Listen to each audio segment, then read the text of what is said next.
Hoje nós temos a presença de Ângela e de Luiz. Eles são terapeutas, profissionais de yoga, trabalham como cientistas sociais, como pesquisadores das atividades humanas. E hoje nós vamos abordar um tema que, em função da pandemia, esse tema está recorrente nos noticiários, que são os suicídios.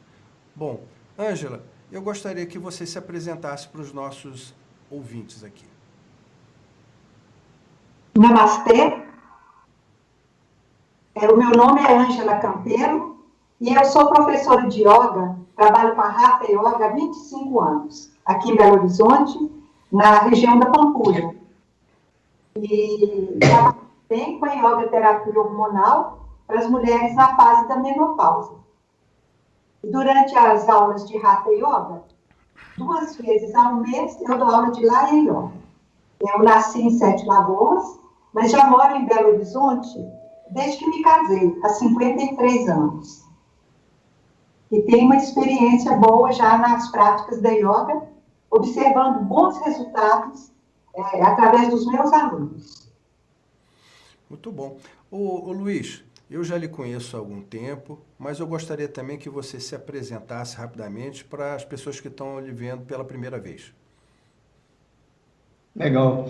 Eu sou terapeuta, eu trabalho em várias linhas, né? Também sou da linha do yoga, sou da linha da dança, da linha da música, né? Trabalho também com esporte, né? E na realidade a gente usa esse mix, né? Todos os tipos de arte, né? A gente usa esse mix para levar o ser humano a uma qualidade de vida melhor, um estilo de vida melhor, né? E hoje é um prazer estar aqui também com a Ângela, essa fera do yoga, né? Um beijo para você, Ângela, um beijo para você, André, é muito prazer meu estar aqui com vocês.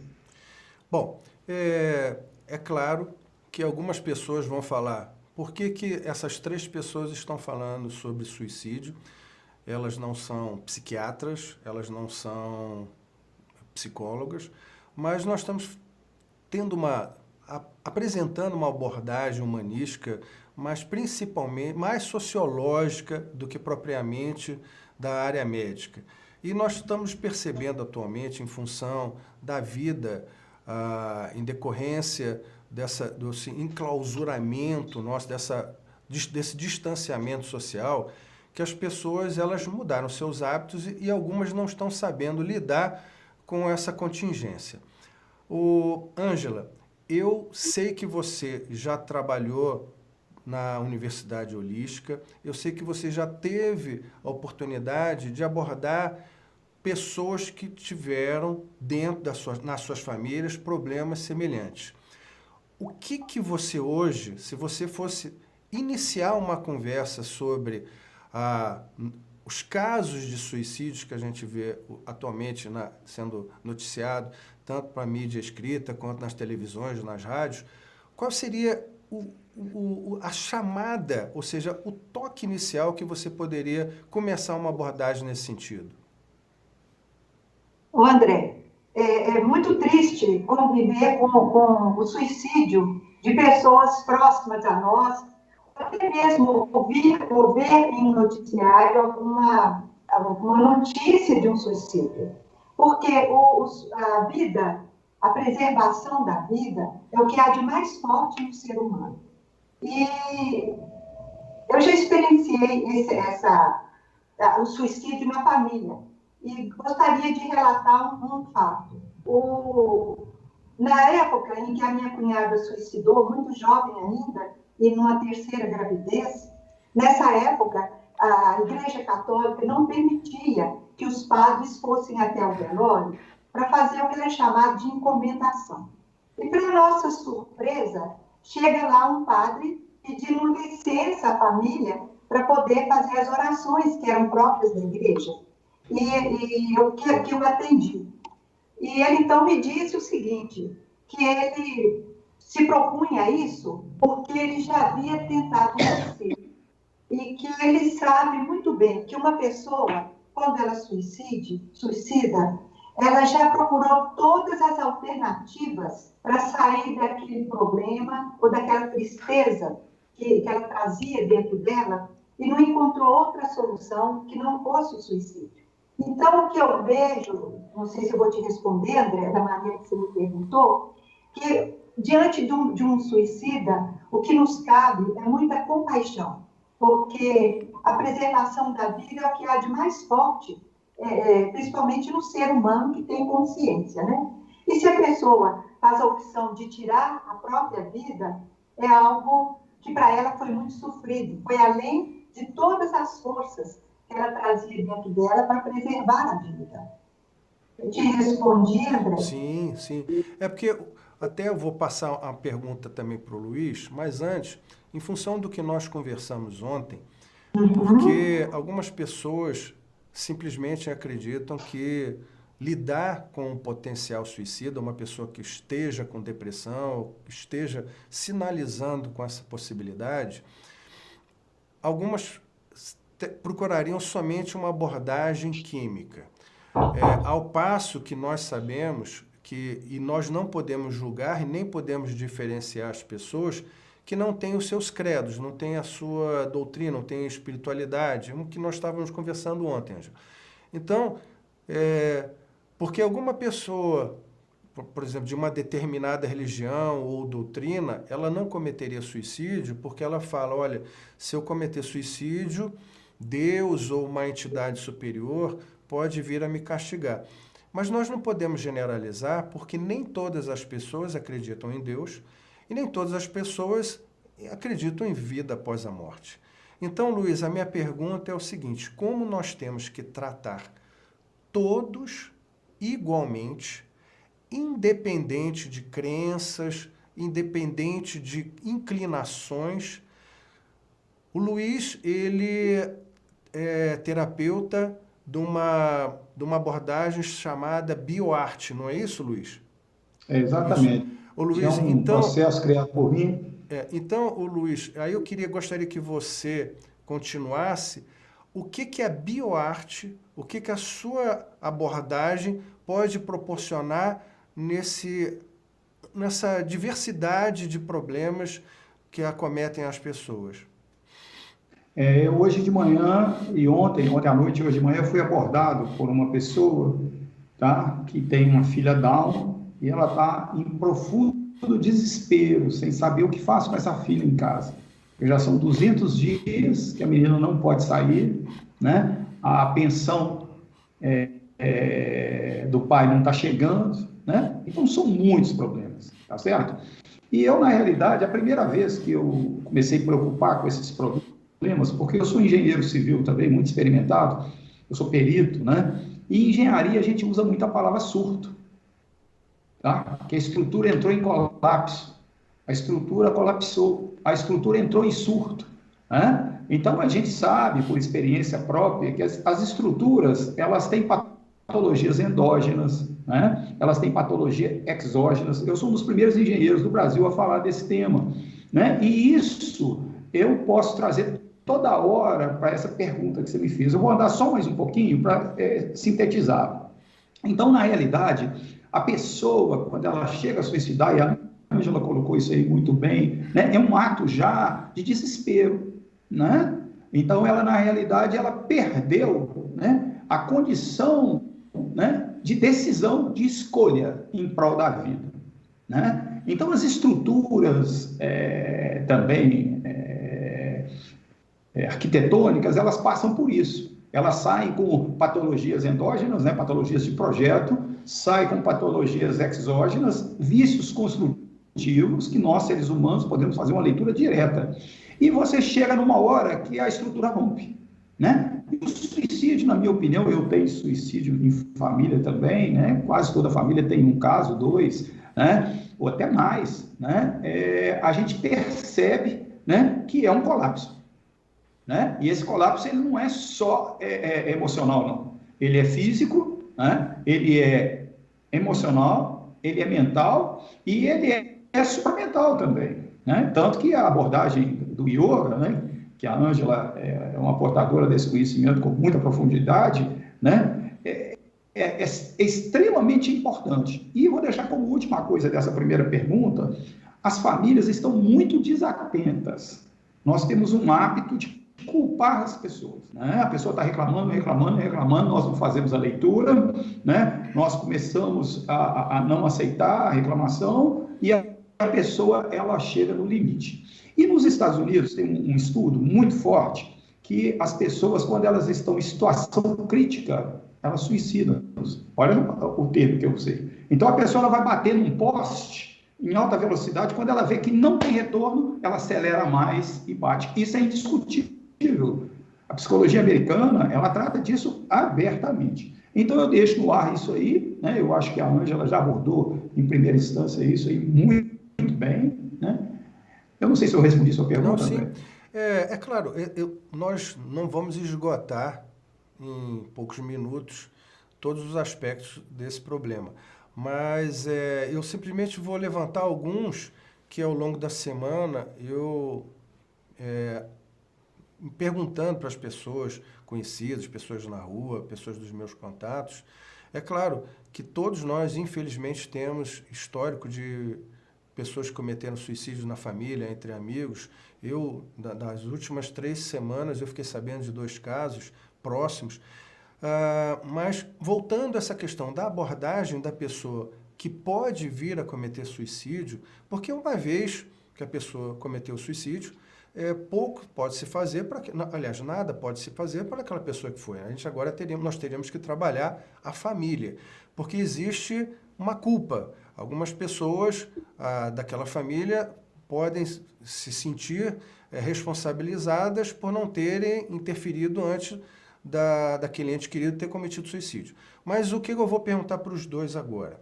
Da abordagem que vocês dois atualmente fazem com seus clientes, com as pessoas que os procuram, o que pode diferenciar? Não estamos pejorando os profissionais de medicina, mas nós sabemos, nós ouvimos, vemos, lemos sobre abordagens muito frias, profissionais de saúde, que não estou falando no caso específico da pandemia, eu estou falando qualquer outra situação, principalmente pessoas que já entram num consultório médico fragilizados. Então, qual é o diferencial da abordagem de cada um de vocês para sentir, para criar empatia e essa ligação para uma pessoa que os procure? Ângela, você primeiro, por favor. Pois não, André, obrigada. André, desde que eu trouxe, não sei se você sabe, o Luiz Carlos sabe, a minha escola de yoga é no meu quintal atualmente. Mas desde que eu comecei a dar aula de yoga, eu quis que as aulas não fossem somente aquilo do aluno entrar para a sala, fazer os exercícios respiratórios, os asanas e o relaxamento.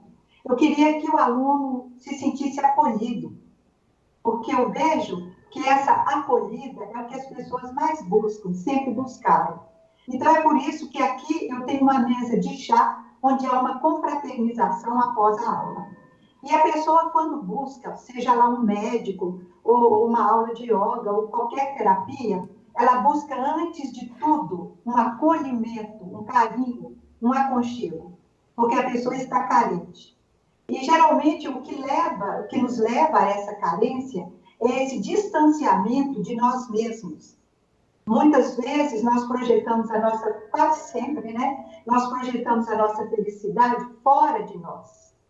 Então, aí nós ficamos nessa busca o tempo todo. Quando, na verdade, a felicidade tem que ser criada dentro de mim. Por isso que, dentro dos estudos da yoga, é definido isso com o termo de santosha, ou seja, um contentamento. Isso aí a yoga nos traz. Então, à medida que eu vou praticando, eu estou te falando aqui dentro do que eu sei um pouco, que é a respeito da yoga. À medida que nós vamos praticando a yoga, nós vamos aprendendo a viver o momento presente. Talvez isso que eu esteja te falando vai servir mais como uma prevenção. Se eu estou no momento presente, eu vou ficar mais atenta ao que os meus familiares estão me sinalizando. E uma outra coisa, André, para quem já conviveu com a pessoa, para quem já conviveu com o suicídio, ou seja, alguém da família já suicidou, uma sugestão que eu sempre dou, quando algum aluno chega até a mim com culpa por alguma coisa que ele deveria ter feito, eu peço a ele ou a ela que volte até aquele momento e veja, naquele momento, o que ela poderia ter feito. Porque o que eu posso fazer hoje é diferente do que eu poderia ter feito uma semana atrás, 15 dias atrás, entendeu? Principalmente quando suicida alguém numa família e que a pessoa, vamos dizer, responsável, é uma pessoa muito ocupada. Vamos tomar por base uma dona de casa, às vezes com filhos pequenos, com todos os afazeres domésticos, e não percebe que o marido está deprimido. Então, ela se culpa por aquele suicídio. Mas ela tem que ver também qual eram as possibilidades dela de fazer além daquilo que ela fez. Isso é fundamental. Essa atenção em si mesmo, no comportamento, nas possibilidades da pessoa, né? E fica aqui um pedido para ficarmos mais atentos às pessoas que estão próximas a nós. Porque às vezes a gente vai acostumando com as pessoas, ou até mesmo começando a implicar com certas manias, com certas coisas, e começamos a rotular a pessoa e não ficamos atentas aos sentimentos e às carências da pessoa. Entendi. Muito obrigado, Ângela. Luiz, a abordagem aí da bioarte, como seria? A gente em obra, a gente vai falar, né, no nosso linguajar, lá você foi na bola 7, né, Ângela? A Ângela trouxe um nome aí que é muito importante. Essa casa de acolhimento que está feita aqui na Pampulha, que é pertinho de onde nós moramos, né, nós três, né, ela foi construída com esse termo, com essa intenção, casa de acolhimento. Né? Então, a primeira coisa que o ser humano tem que aprender é ter misericórdia para quem precisa de um coração de apoio. Misericórdia, né? Você dá seu coração para uma pessoa que está miserável, em qualquer situação. Então, esse acolhimento é uma virtude que tem que ser treinada no nosso dia a dia. Né? Quando a gente pega Spinoza, né, o nosso grande filósofo, quando ele diz que é preferível ensinar a virtude do que depois ter que condenar o vício. E nós não temos essa nossa força de acolhimento. Então, a Ângela colocou muito bem isso. Né? E outra coisa, os sinais eles são muito claros, mas para quem enxerga. Né? Quem faz uma leitura, quem é um profiler, quem tem experiência. Né? A Ângela, a pessoa vem caminhando para ela na sala, ela já vai fazendo as leituras, como eu também vou. Você também, né? Porque o André é um grande educador, né? Um super atleta de arte marcial, então eu fui aluno dele, a gente entrava até com medo, né, André? Eu vou tomar uns chutinhos aqui hoje do meu mestre, né? O André é essa pessoa, né? Então, a pessoa tem que ter olhos para ver. Então, as famílias, elas precisam de orientadores, conselheiros. Antigamente tinha, né? Nós viemos vou fechar aí agora, nós viemos lá dos portugueses, né? A figura do conselheiro, né? Na realeza ou monarquia, né? Como queiram, né? Dos portugueses, ela é fundamental. Então, nós perdemos essa referência. Então, nós não temos continente para dar. Continente é afeto. Nós não temos presença que concede presença no tempo presente. Não sabemos fazer a leitura. Né? Então, na realidade, temos que praticar isso diariamente. E eu conheço o trabalho da Ângela, entrevistei a Ângela esses dias, né? Chega lá no lugar que ela dá aula, é que paraíso, né? Entendeu? Aquele jardim maravilhoso, uma sala maravilhosa, a mesa do café, nossa, mãe, não é café, né? A mesa do lanche, do encontro, né? Então fica a palavra, né? Chave aí, o termo convivência. Conviver é preciso. Não sei se eu fui bem aí, né? Não, foi o Luiz. A Você falou uma coisa, existiu. eu até estava esquecendo de abordar com vocês. Eu estava pensando nisso ontem, depois que eu falei com a Ângela ao telefone, porque todos nós temos problemas. Nós somos seres humanos, consequentemente nós somos ainda falhos, e em família, é claro que um ou outro se destaca por uma potencialidade, para algo de destaque positivamente, e tem aqueles que se destacam negativamente.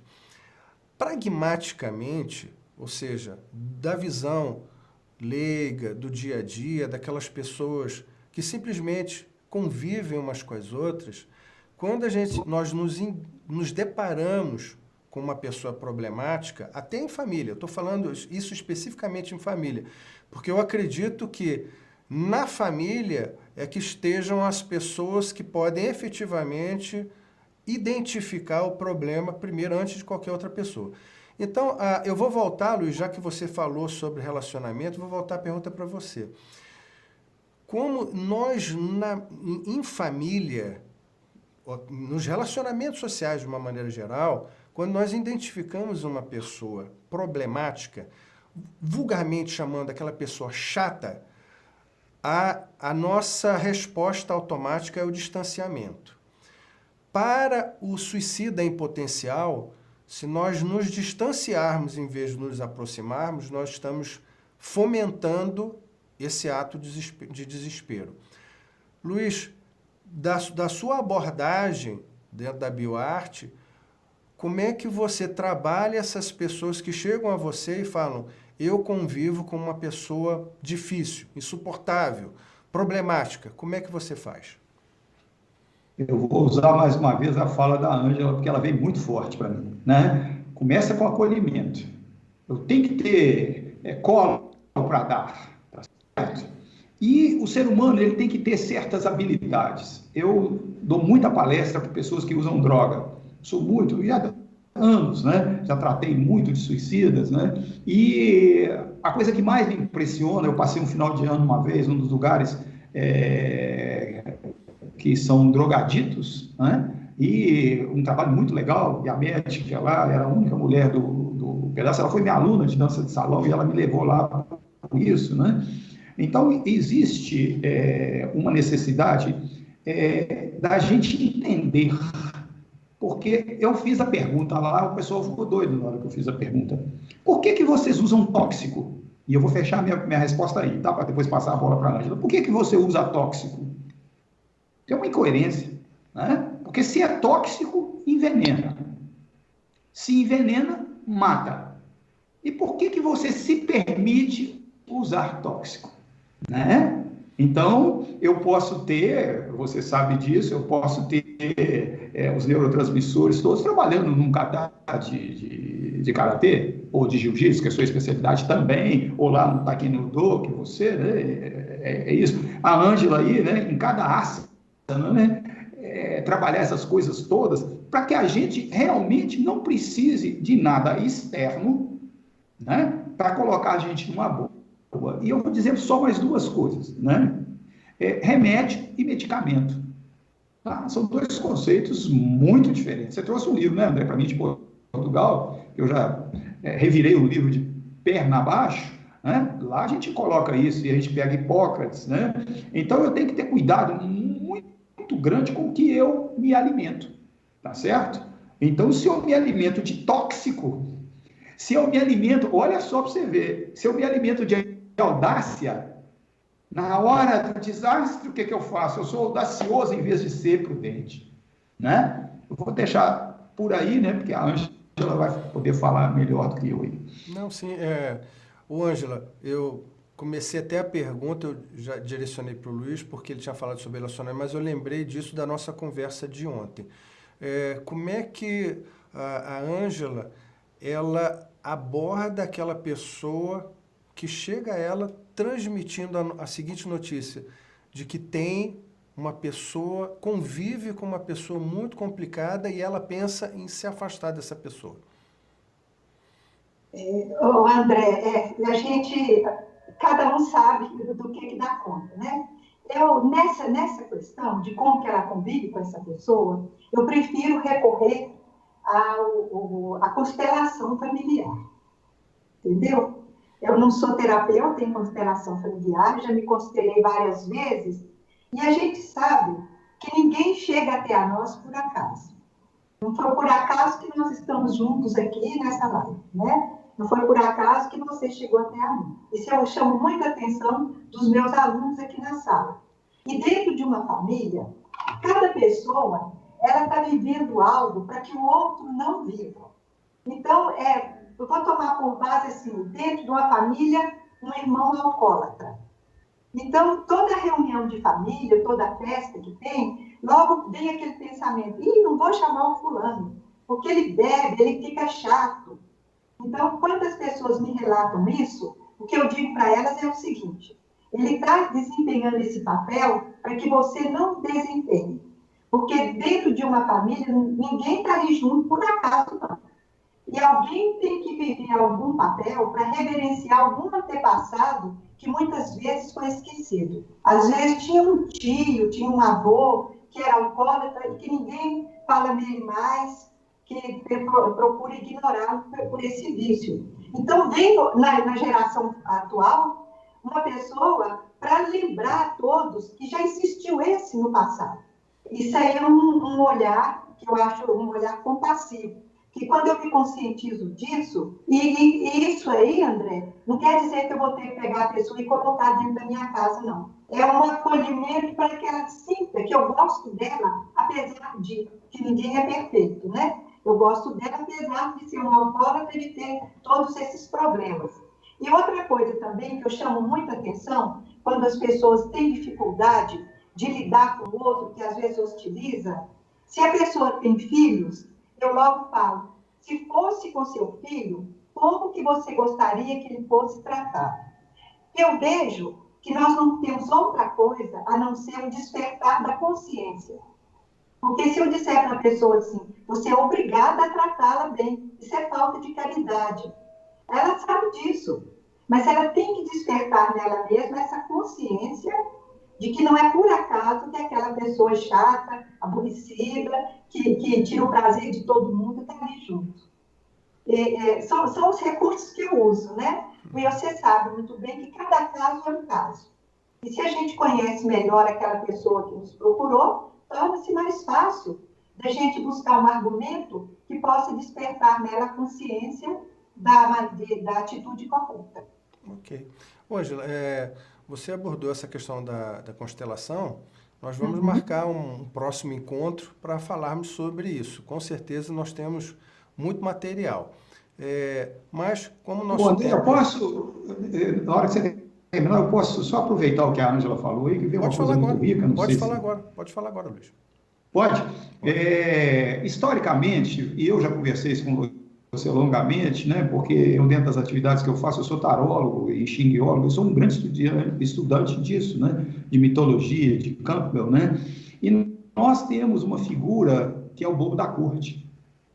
E o bobo da corte, na Idade Média, as famílias recebiam remuneração para ter um bobo da corte.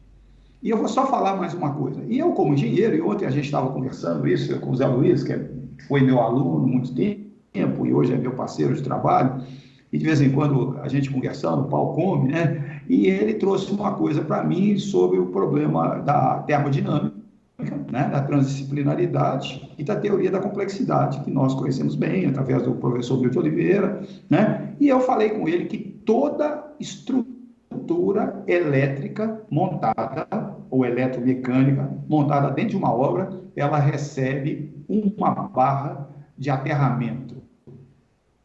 Então, toda a energia que é gerada e ela é dissipada em forma de calor, ela vai para uma barra de aterramento e ela volta para a Terra. Então, fica registrado isso aí, porque o ser humano realmente, ele para ser o bobo da corte da família, ele só precisa de ser apelidado, porque as famílias, muitas vezes, elas deixam o constrangimento para se defender. E eu vou só voltar no que a Ângela falou, né? E eu tenho um irmão que é drogado, ou usa droga, é alcoólatra, ou qualquer outra coisa que se acha que é um desvio, né? E você imagina, ele está num lugar aí de suportar um karma familiar, né? Então, eu acho que isso não é para esgotar agora, nós temos grandes amigos aí nessa área, né? Mas eu queria deixar registrado isso, porque a Ângela foi em cima aí, né? Ok. Não, é claro, nós como eu falei inicialmente, nós não temos como esgotar um tema tão complexo. Nós certamente gostaríamos que vocês participassem novamente de outros encontros e eu queria pedir que os dois despedissem dos nossos amigos, deixando um conselho, ou uma sugestão, ou um alerta, tanto para aquela pessoa que hoje está sofrendo, como também para um familiar ou uma pessoa próxima desta, porque nós sabemos que muitos sofrem calados, e a gente não consegue entender o que seria pior, aquele que está para cometer suicídio e ele faz da vida dele e das pessoas ao seu redor um inferno até o ato, ou aquela pessoa que está quieta, calada, silenciosa e um dia ela assusta todo mundo. Então, eu gostaria que vocês se despedissem dos nossos ouvintes, nossos espectadores, com essas duas mensagens, tanto para as pessoas próximas quanto para essa pessoa que está sofrendo. Ângela, por favor. O André, eu gosto muito de uma palavra, das palavras do Buda, né? Tem uma palavra que eu uso muito, uma frase que eu uso muito em minha sala de aula. Cava o poço antes da casa pegar fogo. Então, eu acho que o cuidado com a nossa saúde, para que nós não cheguemos nesse ponto de termos vontade de suicidar, é um cuidado com a saúde, com a nossa vida, no nosso dia a dia. A cada dia, o seu cuidado, né? Isso aí é uma sugestão. E outra coisa, para quem está próximo, não descuidar, porque o próximo mais próximo são essas pessoas que estão dentro de nós. E muitas vezes nós não ficamos atentos a elas e vamos cuidar de pessoas fora da nossa casa, né? Então, a minha sugestão é essa, que cada um procure cuidar da sua saúde no dia a dia. Descobrir o que o faz feliz. Porque quem está feliz não pensa em suicídio. E, às vezes, o que nos faz feliz são pequenas coisas do dia a dia. A gratidão é uma grande prevenção para o suicídio. E eu sugiro também para os meus alunos sempre, passeie pela sua casa, não com um olhar crítico, mas com um olhar de gratidão. Agradeça cada coisa que você tem, porque a gratidão gera um contentamento. E esse contentamento é uma prevenção para um suicídio, né? Quem está contente não vai querer suicidar. E as pessoas da família, vamos zelar mais pelos nossos familiares, né? O dia que o Luiz esteve aqui, eu falei para ele, Luiz, eu posso ficar só até meio-dia para filmagem. Por que, Luiz? Porque meio-dia... Tem que atender, né? Ia chegar o seu marido. Tudo. É à toa que eu estou 53 anos casada, né? Da família, né? Minha família, para mim, tem primeiro lugar. Então, eu vejo que é assim, é esse cuidado no dia a dia com aquele que está bem próximo da gente. E, às vezes, são pequenos atos de delicadeza que fazem com que a pessoa se sinta amada. Ok. Né? Ângela, muito obrigado. Luiz, por favor, suas considerações finais. A Ângela vai rir de mim, né? Eu vou falar o seguinte, leva o yoga, a prática do yoga ou da yoga para sua casa. Seja o primeiro que pratique. Se você é o marido, convide sua mulher para praticar. Convide seus filhos. O yoga deve entrar na nossa casa na hora que a gente casa, né? Casa com a casa. Cria esse lar, doce lar, né? Então, a prática do yoga é a base de tudo, tá? E junto com o yoga, você vai desenvolvendo as outras atividades, porque a depressão, ela vem por falta de uma boa alimentação, de um bom estilo de vida e principalmente dos nossos neurotransmissores funcionando do jeito que deve, né? Um beijo no coração de todos. Muito obrigado, Ângela. Muito obrigado, André, e ao nosso público. Bom, gente, Ângela, Luiz, muito obrigado por vocês terem aceitado aí o meu convite. Eu espero que todos que nos acompanharam até agora tenham absorvido, tenham aproveitado o conhecimento e as ideias, as sugestões e o carinho que foi aqui passado para todos vocês e que possamos estar juntos sempre sendo luz, fazendo a diferença na vida um dos outros. Quem gostou, deixe o seu like. Quem ainda não assinou o canal, faça esse favor e que nós possamos estar juntos muitas outras vezes. Um grande abraço para todos.